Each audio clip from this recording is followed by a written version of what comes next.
This might be the most important video you've ever watched on speed and pace figures. I got a comment from a guy on my Belmont Stakes video saying that he thought the pace in the Belmont would be slower than the Kentucky Derby, but given the 1.25 mile distance this year, he thought the pace would still be fast overall, and he gave a range of 90 to 100.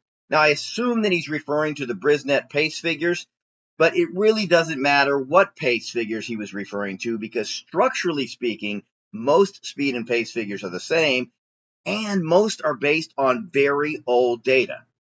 Andrew Beyer is a giant in the field of speed figures, but what a lot of people don't remember is that the speed figures that he invented a long time ago. In fact, his first book came out in the late 1970s, and the commercial version of the Beyer speed figures were available in the daily racing form starting in 1992. So you're talking 32 years. The reason I bring that up is because Beyer did a lot of things out of convenience as opposed to accuracy. One of the compromises that Beyer made was in terms of the value of a length. And honestly, to this day, I don't know if Beyer knows it's a compromise. I don't know if Sheldon Kovitz, who actually came up with the calculation, knows it's a compromise. But it is a compromise. And I gotta think that these guys did know that. It was just an easy way to go. Now, who is Sheldon Kovitz? Well, that was a classmate of Andrew Beyer's at Harvard, and he had gotten a parallel time chart from Ray Talbot and was determined to make it better.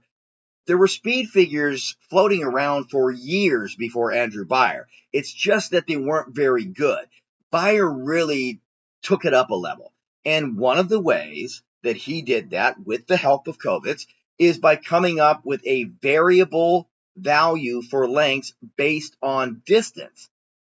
The problem is the value of a length is not determined by distance.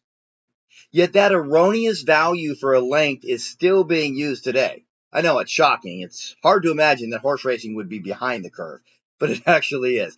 Take a look at the definition here for the Brisnet pace figures, and they note that they use 2 points for the value of a length at these fractional calls, and they give the reasons why they do that. The problem is distance has nothing to do with it. The value of a length is based on time, not distance.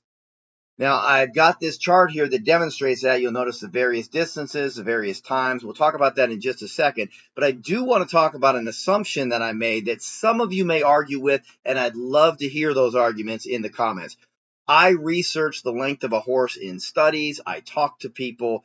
I put a lot of work into it, and I learned from most people that the average length of a horse, a thoroughbred horse, was about 8 feet. The problem is 8 feet doesn't really work when you start doing the math. So I thought, well, something's got to be wrong. And then it hit me. When horses run, they obviously extend. The neck is extended. The body is extended. So when I used 10 feet, it worked a whole lot better. Again, I'd love to hear various opinions on this. Because honestly, is it 10 feet? Is it 9.8? Is it 9.9? Is it 10.2? I don't know. 10 feet was the assumption that I used, and it works pretty well. I use this in my own pace figures. So if you notice here, if you go 2 furlongs in 21 seconds, the value of a length is 0.16, which you'll notice is pretty close to that old rule of thumb where a length equals a fifth of a second. Fifth of a second would be 0.2, so you notice it's pretty close. And many have argued that that value should be 1/6. Then, of course, you're right on with these numbers. But notice what happens when the time is 23 seconds. It's 0.17. Now, I wanted to have some crazy examples here. So if you look at the 8 furlong time, notice if it were a horse running a 4-minute mile, the value of a length would be 0.45. So here we have the same distance, but because those times are so different, you've got massively different values for a length. And obviously that makes sense. Now, let's go to the 10 furlong and the 12 furlong marks, because here I use the time of the Kentucky Derby, the record in the Kentucky Derby set by Secretariat, and then I used Mystic Dan's Derby time. And you'll notice the value for a length in Secretariat's race was 0.18.